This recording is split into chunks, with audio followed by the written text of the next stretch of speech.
मैं नाम लेना तो उचित नहीं समझता, लेकिन एक सज्जन थे, विज्ञान क्षेत्र से जुड़े हुए और एक बहुत बड़ी यूनिवर्सिटी में पढ़ाते हैं, प्रोफेसर हैं, बड़े तर्क वाली बातें करते हैं। उन्होंने मुझसे पूछा कि क्या आप कृष्ण को परमेश्वर मानते हैं, भगवान मानते हैं?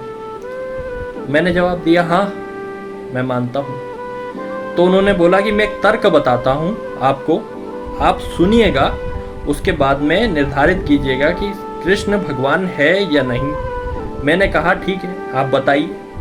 उन्होंने बताया कि कृष्ण जो थे अपने समकाल में बड़े धुरंधर योद्धा थे। मैंने कहा हाँ। उन्होंने कहा कृष्ण के पास बड़े संसाधन थे, उनकी तीव्र बुद्धि थी। मैंने कहा हाँ। उन्होंने बताया कि महाभारत काल में जो उस समय का सबसे बड़ा युद्ध था, उसके जो हीरोज थे यानी हमारे जो पांडव थे, उनके संरक्षक के रूप में उन्होंने भूमिका निभाई, जिससे सभी को लगने लगा कि कृष्ण जो है ईश्वर स्वरूप है और ये हमारे लिए कुछ ना कुछ करेंगे, इसलिए उनकी पूजा आरंभ हो गई। क्या आप इस बात को मानते हैं? तो मैंने उनकी ओर देखा और कहा नहीं। उन्होंने कहा क्यों नहीं मानते आप, जबकि यही सच है और वहीं से परंपरा शुरू हुई ईश्वर मानने की कृष्ण को। तो मैंने कहा नहीं, ऐसा नहीं। तो उन्होंने कहा आप अपना तर्क बताइए। तो मैंने उनसे कहा कि आज के समय में इंसान कृष्ण को मानता है, पर क्या वो कृष्ण की सहायता पाने के योग्य है? उन्होंने कहा कि आप कहना क्या चाहते हैं? तो मैंने कहा कि कृष्ण की सहायता पाने के लिए योग्य होना जरूरी है। तो उन्होंने कहा क्या केवल मनुष्य होना इसके लिए जरूरी नहीं कि हम ईश्वर की कृपा प्राप्त कर सकें? तो मैंने कहा नहीं, केवल मनुष्य होना या धरती पर जन्म लेना ही काफी नहीं है कि आपको भगवत प्राप्ति हो, ईश्वर की कृपा हो। ईश्वर ने ये ब्रह्मांड बनाया, प्रकृति बनाई, हमें बनाया, अपने स्वरूप में बनाया।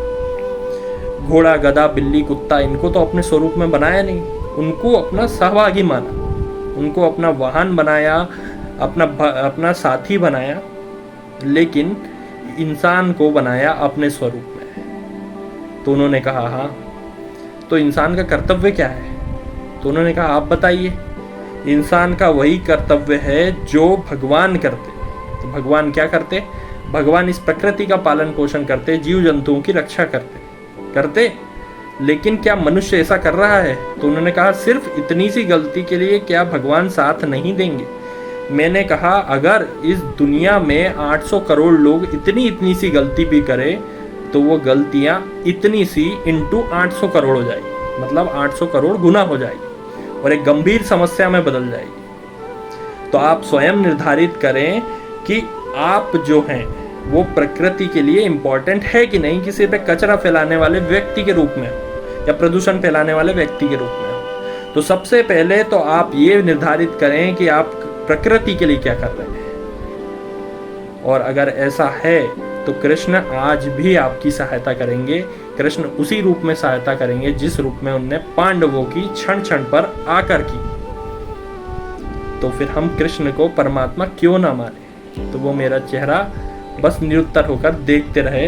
हालांकि वो तर्क लगा सकते थे, लेकिन जब सवाल का जवाब ऐसा आता है जिससे समाज का, पर्यावरण का, जीव जंतुओं का कल्याण हो, तो कोई भी समझदार व्यक्ति तर्क नहीं करना चाहता।